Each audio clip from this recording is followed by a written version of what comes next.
Last time out, the Lotus 79 field headed to Portugal's Portimao track for the first time. The newest addition to iRacing's roster ultimately saw the return of Antti Lepiste to the top, the Finn bouncing back from an unfortunate DNF in Road Atlanta by taking his second Grand Slam of the season. Can he keep the momentum going and make it 5 victories this season? We'll find out soon as we get geared up and ready to watch Round 9 of the Lotus 79 Sunday Grand Prix Series live right here on the Global SimRacing Channel. Hello everybody, I'm Thomas Mengozzi, and joining me in the booth today is Jake Sperry. Behind the scenes is our director Daniel Costello, and he's using cameras provided by the one and only Dougie Beard. The Sunday Grand Prix Series field returned to a more familiar playground this week, with the Lotuses set to race at Legacy Silverstone. Let's head over to our GSRC track guide for a little refresher of what this layout is all about. Welcome to Silverstone. Most famously known for being the first circuit to host a round of Formula One, this place has since become synonymous with British motorsports. Hosting everything from sports cars to touring cars to open wheels and even motorcycles, it's a track that fits a wide variety of vehicles. With 5 different layouts to choose from, you've got a little something for any level of racing. The longest of those layouts boasts 17 turns over more than 3 miles or 5 kilometers, so it can take a bit to get around it, even in higher-powered machinery. Its main characteristics are the long straights, swift corners, and general lack of elevation change. Its most famous set of turns is definitely the Maggots-Beckett sequence, in which anything with high downforce finds itself challenged with the rapid changes of direction. While there is a fair bit of paved runoff and quick corners like Copse and Stowe, the time lost from going off can be costly. There's a few turns with opportunities for overtaking, including Vale, Abbey, and Priory, but in cars with less horsepower, expect the slipstream to be where many attempt to get by. The Hangar Straight is perhaps the most notorious for draft battles to erupt. All in all, this versatile racetrack located just northwest of London provides both history in its roots and action on the tarmac. Samuel Reimann, Seamus Power, Jack Davids Pickett, and Ferran Grau. And in the meantime, Jake, I'm just going to let you take over the F2 standings.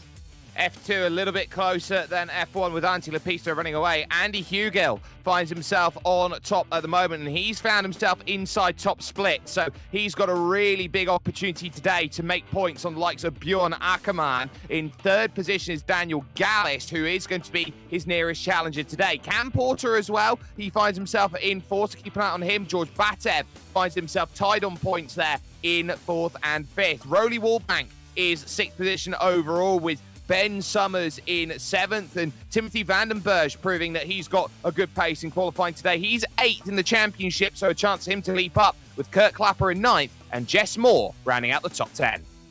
So that's pretty much the picture of the championship standings in both F1 and F2 categories. As you've already alluded to, 25 laps of racing for round 9 out of 12 here in this season of the Sunday Grand Prix Series, heading into the final third of the season. Open setups so the drivers can actually dial themselves in and dial their car into hone their skills and be able to get a fast car here on Silverstone. No spare car, which means any sort of escapade into the grass, the runoff, or even worse, into the wall can be very costly, as well as bumping and boring alongside your fellow opponents. Drive-through penalties will be dished out as soon as drivers reach 17 incident points collecting, with disqualification being issued once we reach 25 incident points collected. And just as we finish talking about the preamble of this race, qualifying has pretty much just concluded, so we can actually just get a little bit of the look at the current standings. 30 seconds left to go, and currently Antti Lepiste, the championship leader, having clocked in a 1:26.298, so sitting at the top of the table. In the meantime, it looks as though that time will remain pretty much undefeated, with Gernot Riecher just 39 milliseconds behind it and to complete the front row. And on the second row, Timothy Reed and Vandenberger. Vandenberger having done a really good qualifying run, as you said, and in with a really great shot at some valuable championship points today. He certainly is, and I think that what we really get an understanding of is that this circuit suits a style of driver. That driver is, how close can you push to 100%, and just look at that front row and the experience on it. Antti Lepiste thus starts on pole position. Alongside him, Gernot Riecher on row 1. Row 2 will be Timothy Reed and Timothy Vandenberger. On row 3, Pedro Marquez and Seamus Power in 5th and 6th. 7th place for Dylan Freckleton and Samuel Reimann in 8th place to complete row 4. AJ Roper and Daniel Gallis 9th and 10th to complete the first 5th row.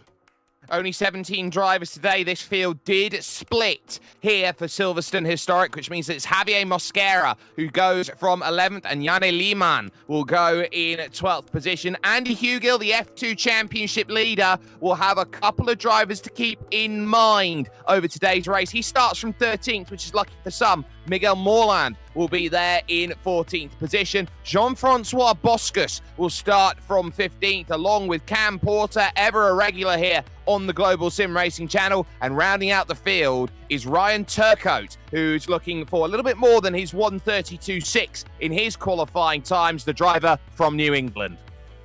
Alrighty, as we do have the cars currently setting themselves up on the grid for the race start to come, and it is going to be racing at noon here at Silverstone, but yeah, as you can see, track temperature 27 degrees Celsius, 20 degrees Celsius of air temperature, 52% humidity, mostly cloudy, so track temperature might be helping a little bit the tire temperature cause just that little bit, but it's going to be paramount to get those tire temperatures up in the proper operating window, of course, and not overdo that. As we're getting ready for the start, the revs rise, the blood is pumping, the tension rises, and as the lights flick off, the field is let loose, and we are racing in Silverstone. Let's take a look a little bit at what's happening at the start. Great start from Antti Lepista, as you can see. Also, Timothy Reed getting alongside Dylan Freckleton, as well as Jan Fritsch getting a little bit overhauled there on the run down into Cops, and already someone off in the background. Who was that? That was Pedro Marquez. Pedro Marquez, who got bumped, it seems, on the outside of Cops, in another car that's also joined in as well. Already a little bit of chaos as we make our way through Mackett's and Beckett's. There was no contact for Pedro Marquez. He just dropped it on cold tyres on the opening corner. It's so easy to do, but it's now all about the drive out to Chapel Corner and along the Hangar Straight for the first time here in the Lotus 79 Series at Silverstone Historic. Daniel Gallis finding himself side by side. He'll make the pass on Sam Ryman, a good friend of ours here at the Global Sim Racing Channel, and he is already up into 8th place. He's gained 2 off of the start, exactly what he needs in the F2 Championship. 3 clear at the front. In the meantime, we also do see Andy Hugill having a battle with Janne Lehmann currently for the benefit of 11th position, as Gallis goes all the way around the outside of Club with still around the inside. We do have, it seems as though, as we move on to AJ Roper, currently sitting in P7 and following in the coattails of Dylan Freckleton. On board we go with him as he goes through the bridge, heading into Priory Corner and goes onto the brakes right now into the way for Priory before heading into Brooklyn. So far, the first 7-8 cars are kind of orderly fashioned, with Gallis currently competing that P8 position, Ryman in P9, and Moreland currently sitting in P10, having to fend off the attacks of Hugill. But up front, it's going to be Lepista already pulling a gap of 0.4 of a second at the end of lap number 1. That's not decisive, not for the way that Antti Lepista has been dominating this championship. Jarno Fritsch has come to race, and he is a living legend. He has won so much, and his level of ability from 2016 to 2019 will be nigh unmatched. There is Ryman looking to try and get back here at Gallis for position. Miguel Morland behind, Andy Hugill on the back of this group, exactly where he needs to be in terms of this race. And joining the train is Janne Lehmann, now trying to get through 5 to the battle. And this isn't like your modern Formula One where you've got drag reduction system that will open up and give you the opportunity. No, you've got to do it the old-fashioned way. You've got to get a slipstream and you've got to get an overspeed to make a pass. Let's go on the perspective from Samuel Ryman's back side of the car as he sees Miguel Morland trying to follow along in the slipstream, and just behind him Antti Hugill and Janne Lehmann, making it a 5-car train almost, heading through Vale and Club, with the train starting to get a little bit spread out maybe as Ryman is continuing to try and follow in the coattails of Gallis's slipstream at the moment as we continue to follow along. There is Gallis, there is Ryman as we go through Abbey at the very high speed before heading straight into Bridge, the number 8, still sitting in 9th position at the moment.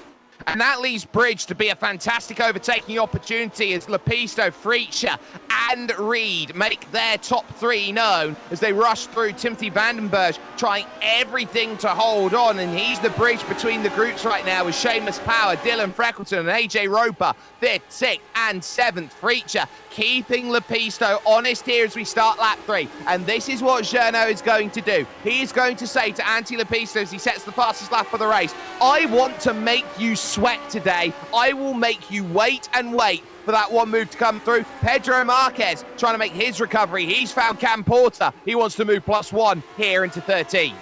Making some good inroads on Cam Porter's advantage, currently heading into Maggots, Beckett, and Chapel. This is not exactly the place where you want to make ground, because it's going to be forcing you to lift off a little bit to avoid running into the back of the car that's in front of you. Currently, Cam Porter managing to keep that 13th place aloft, but also a good exit from Chapel, courtesy of Pedro Marquez, right in the slipstream and already ducking to the right-hand side of the track. Down to the inside he goes. Marquez up to P13, but will he make it stick through snow? The answer is a yes. 1 place gained, already on a pretty good fight back, potentially to try and go for a top 10 in the longer run. Of course, only lap 3, still 22 to go.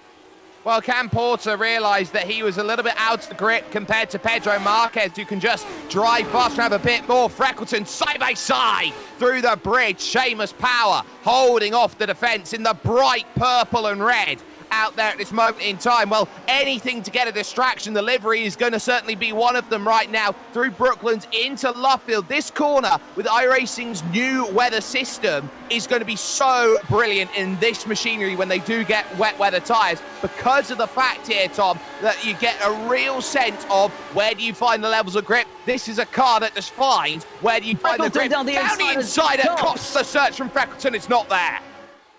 Yeah, that was such a brave move, but unfortunately had to back out of it. He's going to try maybe his luck again, and look who's there behind him. It's AJ Roper, probably making it a 3-way fight for the benefit of 5th position at the moment, and it's going to be all down to Roper to try and bide his time, but does lose a little bit of time in the transition from Beckett to Chapel, so that's going to be giving Freckleton a little bit of room to breathe. And also, Seamus Power was able to put the power down, pardon the pun, to actually get a little bit of a gap going for himself, to also be able to manage the menace that is Freckleton right now on that 5th position.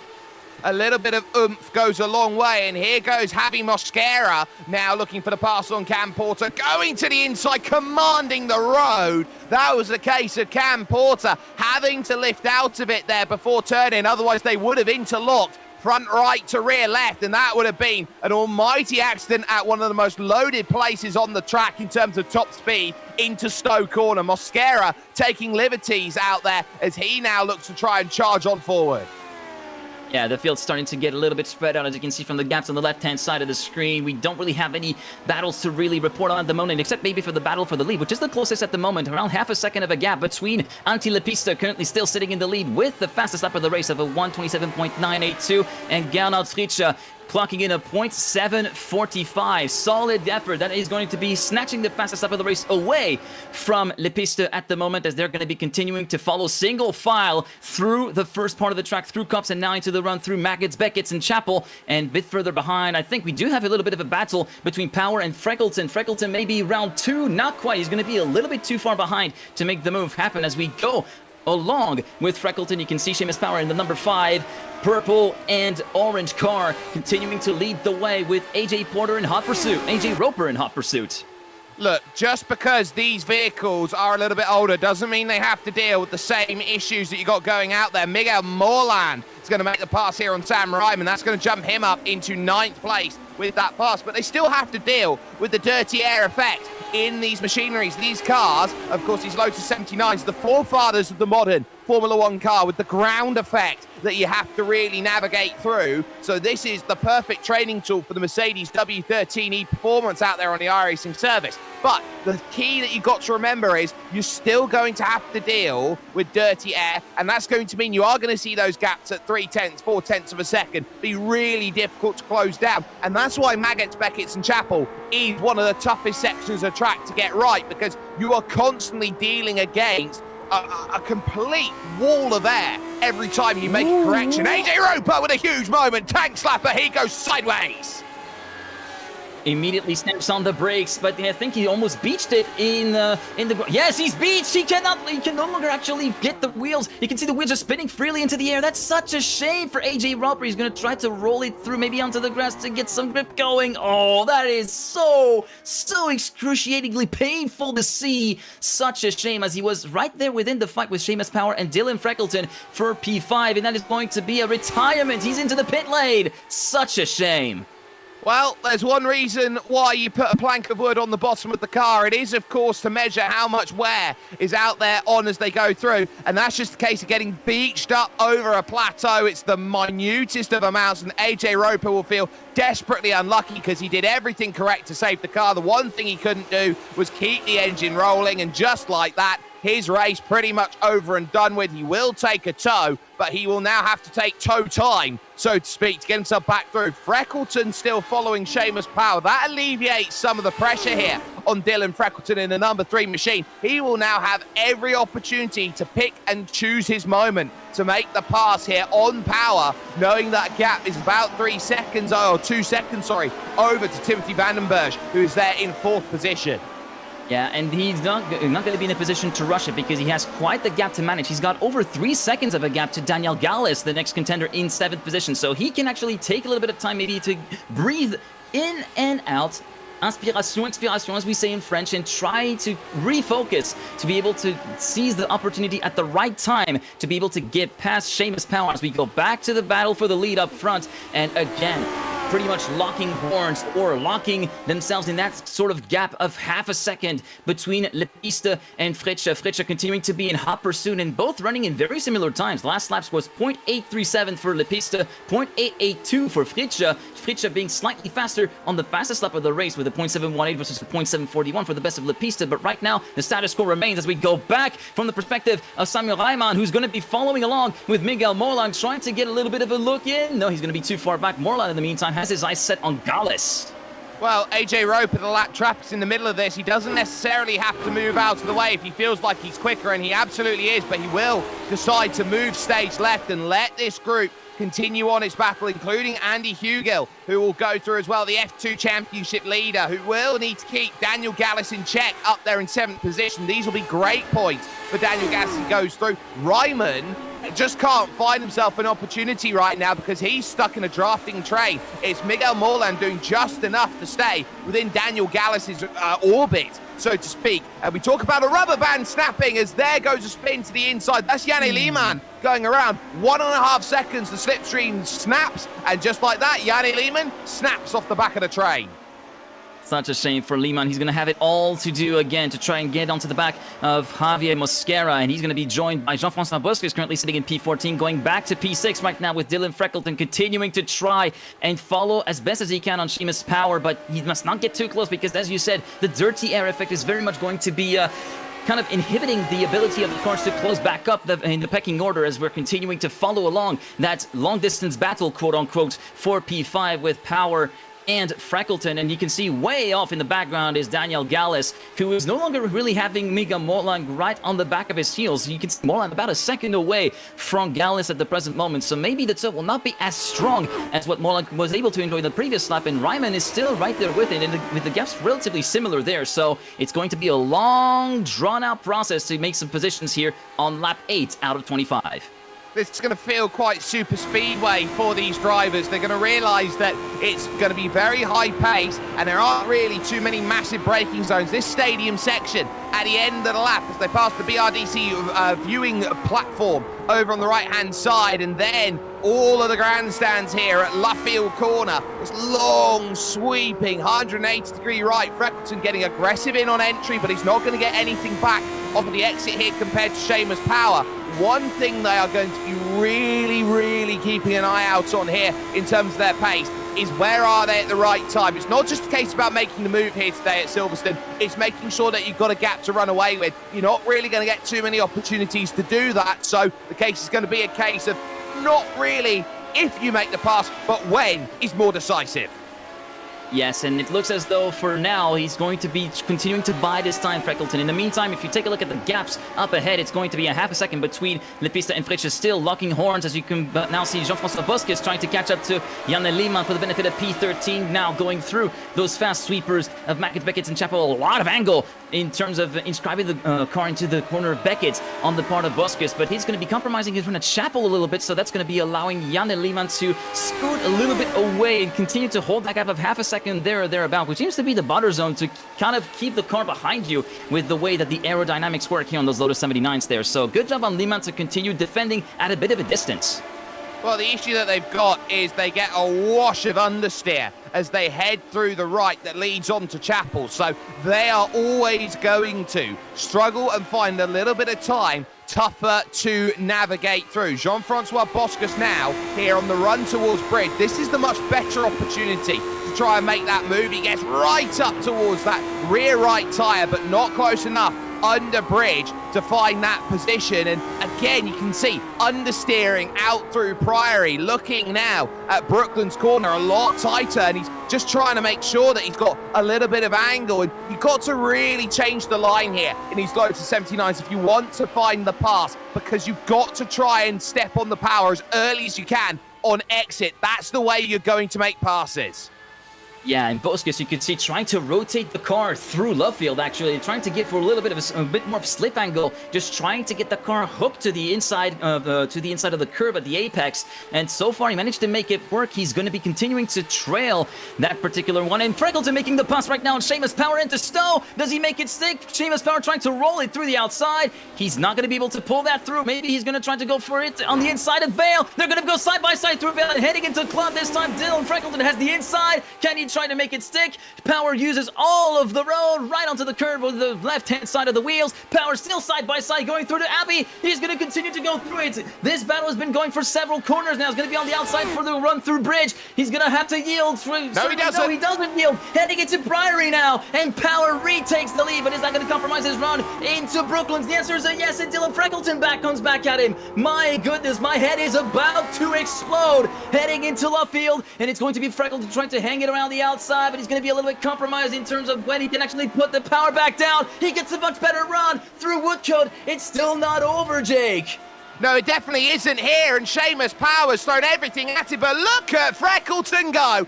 Inside of Cops, thank you very much. Up and under attempt. Comes back through, and you've got to keep an eye on the race lead too, because Jerno Freacher was just 2/10 off to go through into Maggots and Beckett, and finally Seamus Power doesn't have enough. Dylan Freckleton proving here at Silverstone that he had to earn that one to try and get that through, but watch as the tide turns once again hard to the inside on the defence. Seamus Power looking over to the outside, hoping there's a move at Stowe. It's not there, but watch again, because he is prioritising that exit. He'll have a run once more to the Vale.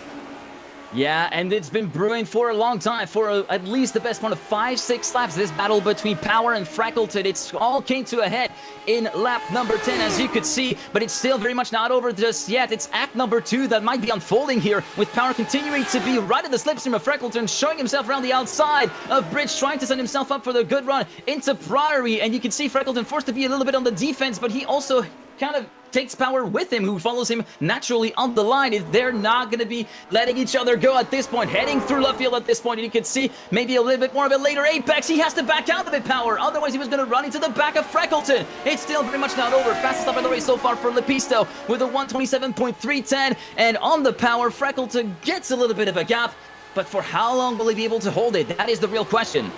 Well, Freckleton here, the small gap's going to be a little bit of solace. He won't have to defend so heavily now through a couple of these straights, and that's what he's going to be banking on in terms of his racing. Back, though, to the front, Jerno Freacher really charging back in at a rate of knots. 273 clicks as he now runs through Stowe Corner and looks to try and get back to the Vale and Club once more. Jerno has been quietly whittling away at Antti Lepisto, trying to work out where the weaknesses are, and if there is anywhere that you've got to try and attack here. Jerno Freacher is trying to prove on the straight. Now, most drivers will look at it and go, well, what do you want for the fastest lap? A little bit more downforce. What's the fastest race car? Believe it or not, slightly less downforce, because it makes you less overtakeable.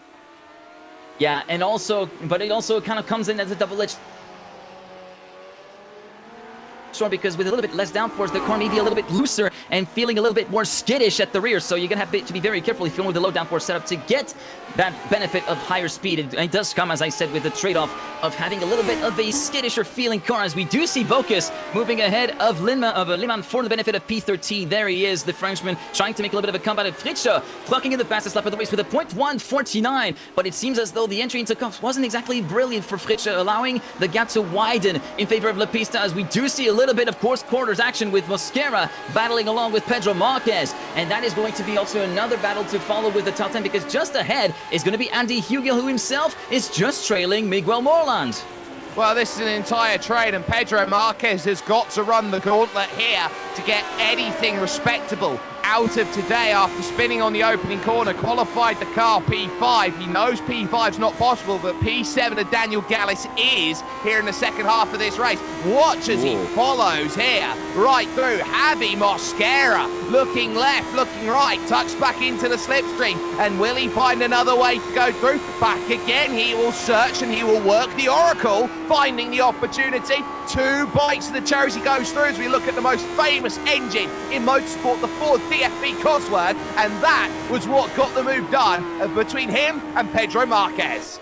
And it all kicked off with Marquez getting a little bit skittish at the exit of at the entry into Chapel. He was looking, you could see the back end starting to step out a little bit, but a great display of car control from Marquez to keep it all together. But yeah, ultimately, that is going to be what allowed Mosquera to move through into 11th position at the present moment. And you can see that battle is going to be continuing to rage on. Behind Andy Hugel is going to be thinking, all right, I'll take that. And there's an opportunity to widen the gap and try to make myself a little bit of a cushion to guarantee that P10. Thank you very much. In the meantime, just ahead of Hugel is going to be Miguel Morlan, who's going to be finding the going a little bit tough to try and catch up to Reimann. As you can see, the gap is currently sitting around the 0.8 to 1 second mark. And right now, he's not really managing to make any inroads on Samuel. No, he's not, and everyone is gaining a little bit of something from everyone else. Reimann in range of Gallet, Morland in range of Reimann, Hugel in range of Morland, Mosquera in range of Hugel, and then Marquez in range of Mosquera. It is as perfect of a draft train as you can possibly find, and it makes overtaking really, really difficult on these straights, these long straights. They need a little bit of overspeed to try and get through, but because it's a tiny bit segmented, it's very difficult. Only Marquez able to get in the mirrors, try and find a way to go through, is the only way that manifests itself. But I do want to say that with Timothy Reed in 3rd position, he's tried everything to stay with these top 2. Very difficult when Gernot Fritsch is the greatest Lotus 79 driver on iRacing of all time, and Antti Lepisto comes from a school where all of the Finnish sim racing drivers love this car. And when you've looked back through the ages, the likes of Kimmo Villiakainen, the likes of Jonas Vastamäki, all sorts of drivers that have gone through, that have been on the highest levels, that have gone through in this series. A lot of the top drivers, when it's come to this, has been, quite simply put, Finnish drivers on top.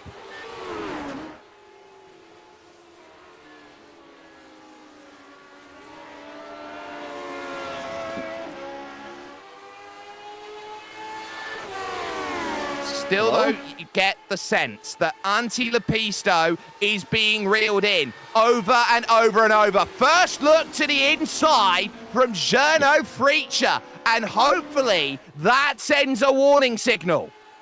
Yeah, this is going to be very much a warning signal to really be heeded for Lepisto, as I had a little bit of a warp zone moment there. Sorry for that, but we are indeed right back, currently sitting about half a second down still on Lepisto. The battle continuing to rage on, and Timothy Reed, you said that he was pretty much trying everything he could to stay along the pack, and it's very much a similar situation to what we've seen at the Algarve a little bit further back, earlier on in the season last week, as a matter of fact, with Ferran Grau, just looking at the top 2 and thinking like, okay, what do I have to do to find the pace of these guys? It's very much a similar situation that's currently transpiring, and in the meantime, Timothy Vandenberger currently delivering on the promise shown in qualifying. P4 on the grid, currently still sitting P4 with plenty of a gap to manage to Freckleton, although quite a long way to go to catch up to the Reed for the podium spot.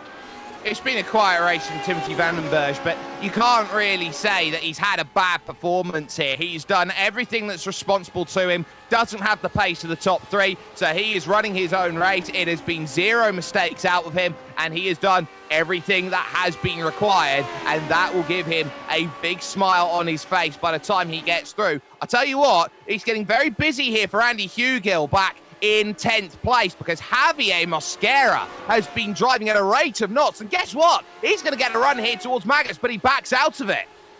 Yeah, he's going to try to set himself up maybe for a better run through the Maggots-Beckett's Chapel complex. And you can see already Hugel looking a little bit skittish, trying to follow along with Miguel Morland as well, trying to get the best exit out of it. But it's going to be Mosquera, potentially with a really solid run down the hangar straight. He's going to be tucked right into the rear wing of Andy Hugel, trying to make his move to the inside on the run down towards Stowe Corner. Who's going to break the latest and make it stick all the way through the corner? You can see Mosquera on the inside. Hugel has to yield, and with the car coming back across as a result of the natural movement of the car, Hugel actually had to back out of it a little bit and turn away to avoid contact.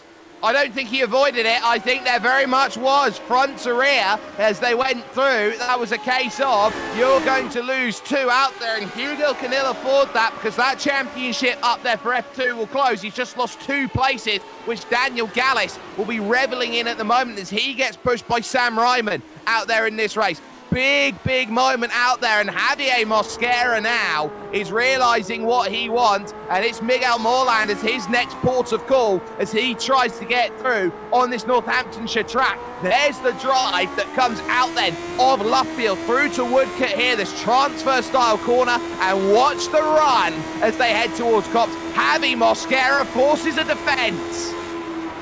He forces a defense, forces Miguel Morland to stamp himself out of line, the optimal line for Copse, and that's going to be enabling Mosquera to get a better run out of Copse, but he's forced to back out of it just before the back at Beckett's Chapel complex. He's going to try to send himself up again for the run through Stowe Corner, and he's got a whole gaggle of cars following behind him with Marcus and Hugo looking to try and get into the mix as well. As we go through the exit of Chapel right now, it's still Morland continuing to hold, as we do see Bosque seems to have picked up a little bit of damage, currently having lost a place to Lehmann, so I wonder what happened there for the Frenchman. And Reimann going around the outside of Daniel Gallis at Stowe. He's not quite alongside just yet. He's going to try to set himself up for the run through Vale. He's going to have the inside and makes it stick before Club.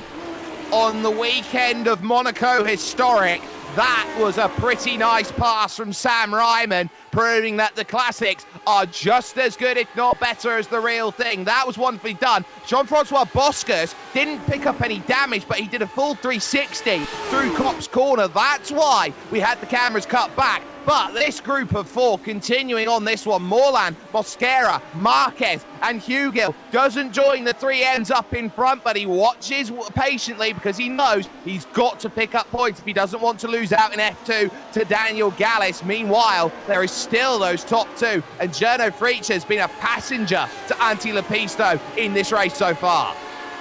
Yeah, although I have to say, in lap number 17, I was secretly looking at the perspective from Fritzsche, and Lepiste was looking a little bit sketchy at the entry into Maggots, which allowed Gernot to kind of break the gap back down a little, but over the course of the next few laps, it has continued to stay steady at around the 3.5 to 4 tenths of a second mark, following along with Gernot Fritzsche from the roll bar of those Lotus 79s. You can see Lepiste using all of the road and then some, running over the sponsor marking there before the run into Abbey, and Gernot just has absolutely no power in this particular struggle for the lead of the race as we go through the bridge and into Priory. A little bit sketchy maybe midway through the corner from the top 2, as we do see a run from Brooklands with Fritzsche trying to show himself into the mirrors of Lepiste at the moment to try and say, hey, I'm still there and I'm still going to run you down all the way to the finish line with 8 to go.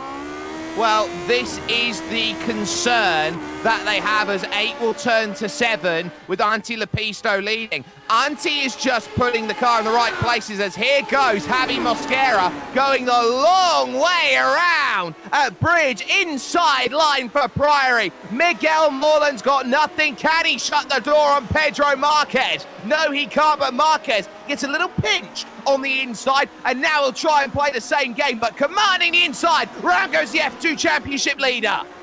Oh, unfortunate stuff from Andy Hugill. Is going to spin it back round and get back going again. Let's go back on the perspective of Marquez. In with a shot at the top 10. He's going to dart around to the outside on the run down to Cubs. They're going to go side by side, and we're going to see Marquez is going to be forced to yield on this one, giving Morland a little bit of reprieve there. But a brilliant move, a brilliant setup through bridge and Priory for Mosquera, moving up into P9.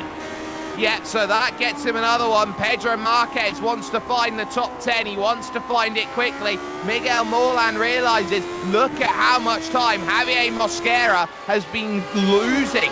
Bottled up by Miguel Morland. He's almost a second away, and Fritzsche, as close as he's been, up through that section of track, bridge to Priory and now to Brooklands. He looks very much like he wants to really put Anti Lepisto in the ringer at this moment in time. Ticking down, 6 laps to go. We talked about it's not if, it's when, and the question is, when does Gernot Fritzsche want to pull the pin on an overtake for the race lead?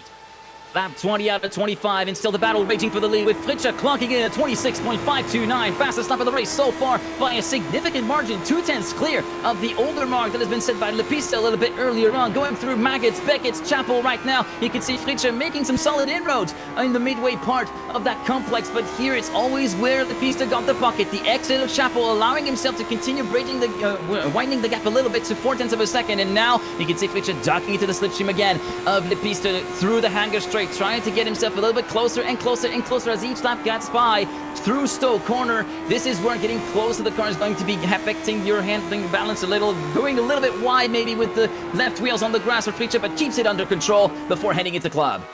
Well, this is about pushing the limits, and Antti Le Piste has been on rails for 20 laps of this race. Jarno Fritzsche has been trying everything he possibly can. He's got to about 0.2 of a second. He's been using the slipstream well to get himself close, but there is that buffer, and it's because he loves driving narrow through Chapel Corner, or heading up towards Chapel Corner. If he can take a little bit of a wider line, prioritise the exit a little bit more, I think Jarno Fritzsche might have a chance of attacking and making the move down at Stowe Corner. Issue he's got is because he's so tight right now, Thomas, in terms of how he wants to attack that corner of the circuit, it means that the rest of the lap he's spending chasing.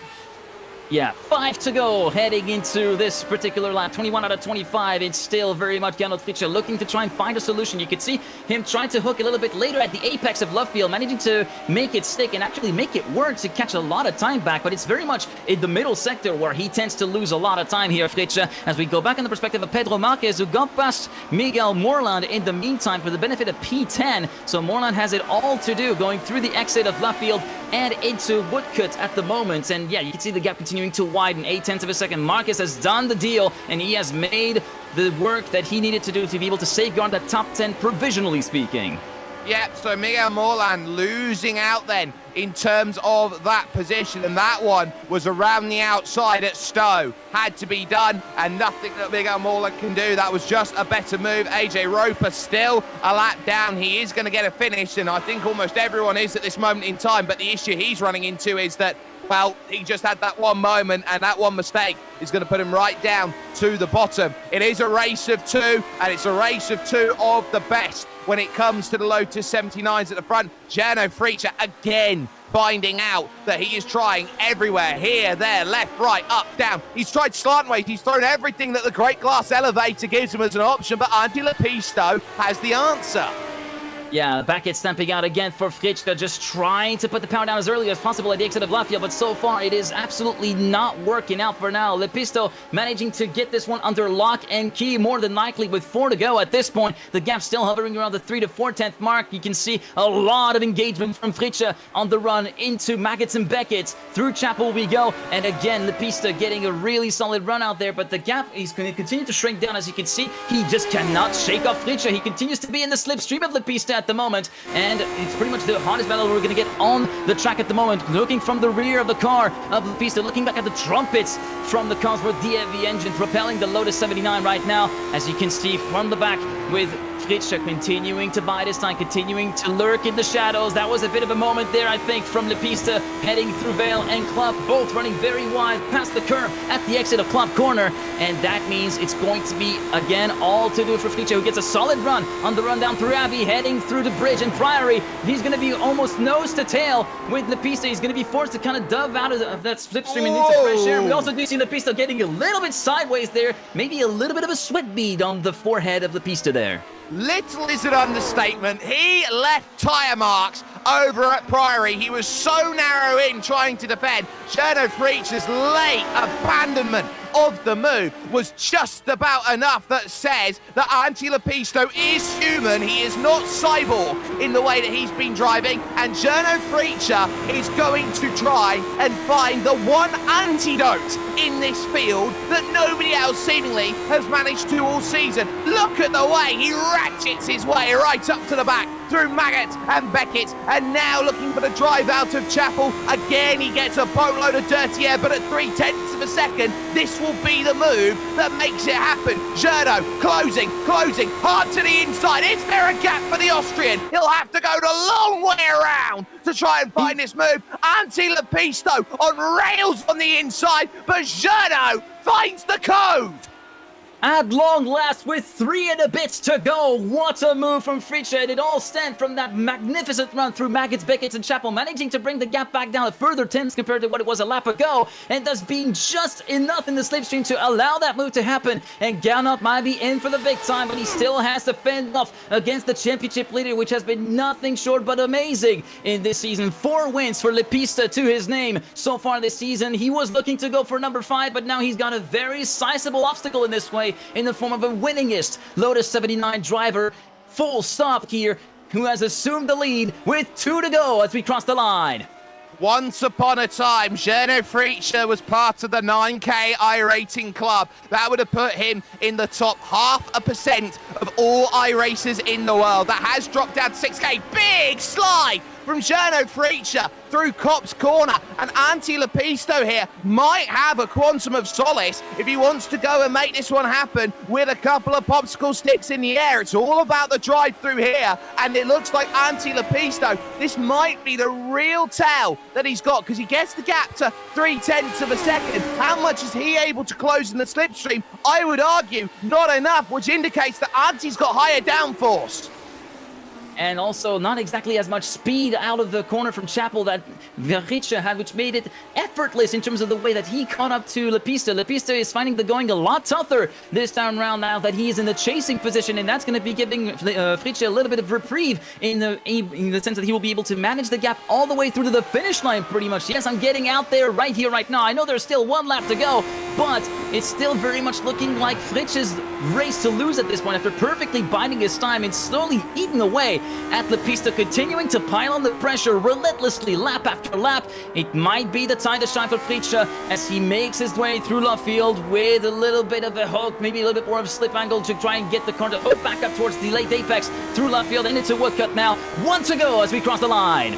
A lovely bit of diamonding by Zerno Fritsche, and Anti finds himself at half a second behind. That is the fastest lap of the race, and that's what's been so scintillating. These drivers have been pushing each other, the bar a little bit higher each and every lap, and they are throwing hammers and tongs at everything that they've got. Anti gets tucked up underneath, 2.5 of a second, doesn't quite get the drive that he wants, coming out of Chapel corner, and Zerno Fritsche may have just survived the best place to make an overtake on the lap, which is into Stowe. There is still Bridge, which comes up along. That's going to be an important place to find the move, but Anti-Lepisto right now is going to have to throw something up to the heavens and say, oh dear God, can I find a pass on Zerno Fritsche?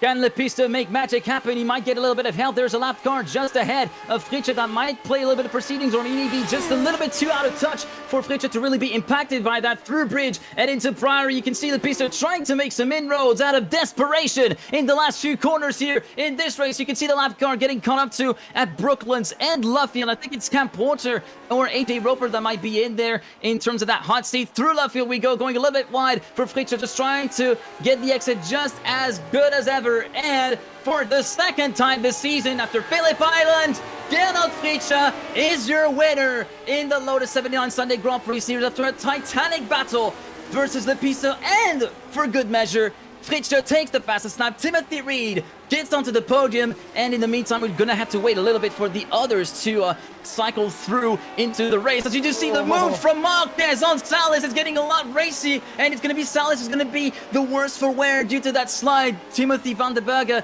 manages to cross the line in P4, Freckleton in P5, Seamus Power in P6, and in the meantime behind for the benefit of P10, Moreland versus Mosquera, and Mosquera's lost out big time on the exit of Brooklands. Hugill will be resisting to Busquets all the way up. In the meantime, Ryman 7th, Pedro Marquez in P8, Daniel Gallis in P9, and completing the top 10, there he is, Miguel Moreland. Mosquera gave it all he could, but all that was missing was just a handful of tenths.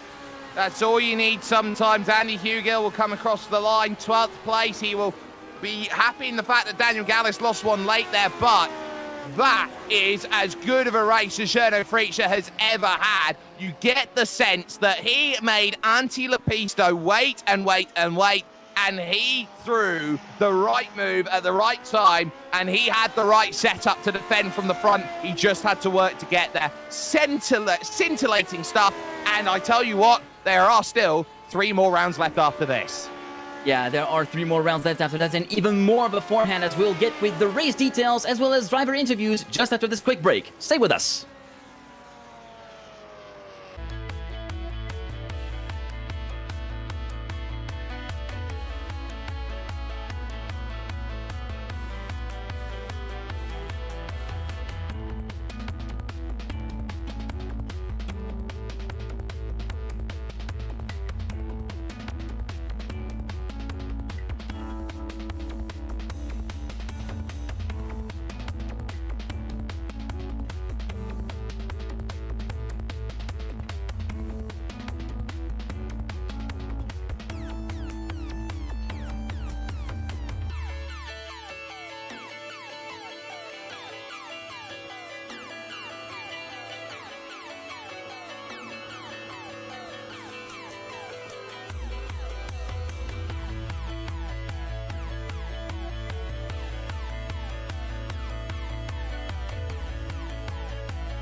What an absolute scorcher of a race that we just witnessed here at Silverstone. 25 laps of frantic, toe-to-toe, wheel-to-wheel racing, non-stop. And at the end of it all, thanks to a great late race pass, Gernot Fritzsche is your winner for 0.6 of a second. That's all there was in it between him and Antti Lepisto having to settle for second place. Then, of course, completing the podium will be Timothy Reed, who's a long way back, 7 seconds back from the leader. You could see just how the top two just creepily straight went into the sunset. Then P4 for Timothy van der Berg, continuing to deliver on the promise and having delivered on the promise shown in qualifying. P4 on the grid, P4 in the race. Dylan Freckleton completes the top 5 after a titanic battle as well versus Seamus Power. Power coming off the worst for wear and forced to settle for P6. Samuel Reimann in P7. Pedro Marquez in P8 with the great move as well midway through the race. Daniel Gallis in P9 and Miguel Morland completes the top 10.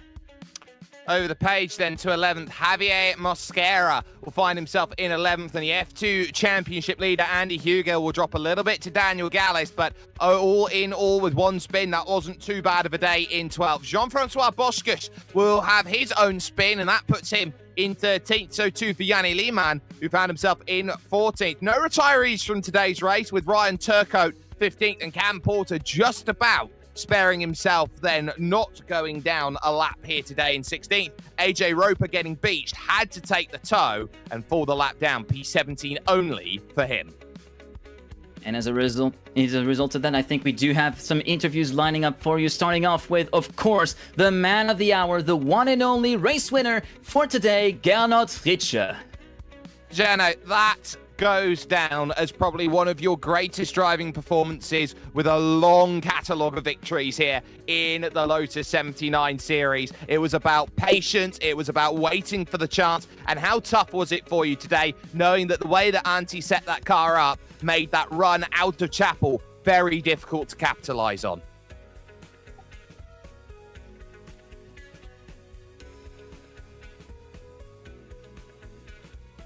Jean, I believe that we can't hear you at the moment, so hopefully we'll get a chance. Yep, loud and clear. Okay, thanks. Yeah, I knew before the race that it would be really tough because I had another battle with Antti going on in the race before the broadcast race. And Antti was a bit quicker in that one, but I think I learned from it because I had about 3 weeks break and just started doing some laps again today, so I was a bit surprised about my pace. And had the first race for practice. And I knew my car would be good in the end of the race, so I was trying to stay close to Antti, open up a gap to Tim in third, and then start pushing in the end. That managed to happen. Talk us through the path, because you had to really work for it, and the moment you got that opportunity, getting the move done, was that for you the moment where you thought, right, no mistakes now from here, and it's pretty much home and hosed the way you were flying on the straight? Yeah, in the end, yes. I knew that probably the only chance to get by Antti was on Hangar Straight, so I had to hope for him to make a mistake coming out of the corners. And yeah, he didn't really make a mistake, but in that one lap in the end, he had a little bit less exit speed, and I knew that what would be my only chance, and I was able to somehow manage to push through it. And so looking on for your season, you came in top 5 despite having 3 weeks out of it, but you really now get that chance to sink your teeth back into the remaining 3 races of the season. For you, is it just about now picking up what you can, just finding a base that says, you know what, next season I'm going to go all out and try and challenge Antti Lepisto? Yeah, I think that's it. I'm going to have more drop weeks to come, so I'll take single weeks and see how it goes. I'm really happy with my pace at the moment. I don't know why, but I'll happily take that, and I hope I will come back strong next season. Well, the floor is yours, Jono. It is a sensational win for you here today at Silverstone. Thanks, guys. It was a fun race. Congrats to Antti, and thanks for a good battle as well. Gernot Fritsche there, your race winner, joining us here overall. And Thomas, I believe we've also got Cam Porter here, who had a very nice race, though, down in 16th place. Yes, from one side of the leaderboard to the other side, someone we haven't really focused on that much on the broadcast, we'll be honest. But Cam, first of all, welcome in the booth, and just tell us how you saw the race from your perspective. Last car on the lead lap, if I'm not mistaken. Yeah, last car, slowest car out there. He's kind of a disappointing race today. I just didn't have pace. Really had a half spin and maggots mid-race. So I just never been good at driving the high downforce cars. I figure I just can't push this car as hard as I probably can. I was using Timothy Reed's setup today. He was kind enough to share it, and he was about 3 seconds a lap faster than I was. So obviously, it's a skill issue. Yeah, probably just a way of probably driving around the car. Yeah, so sorry to cut you off, but it was maybe just the way of trying to drive around the setup. Maybe it's probably what was causing the issue.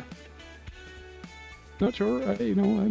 Like I said, I'm often the slowest car in the top split in this series. I understand that I'm resolved myself to being a mid-packer, but I was a little further off pace than usual today, so a little bit disappointing. But I'll be back next week. for the next. Yeah, so looking forward to see you back in Monza, maybe trying to get a little bit further up on the leaderboard in Formula 2. But yeah, that's been a bit of tough luck, of course, not being quite where you want up to be in the pecking order. But again, as you said, there's always next week. So I guess I hope you still enjoyed the race that you've had, despite the fact that it was maybe not as fast as you would have liked it to be. And yeah, looking forward to see you in Monza. Thanks, guys. Appreciate the broadcast every week. See you then.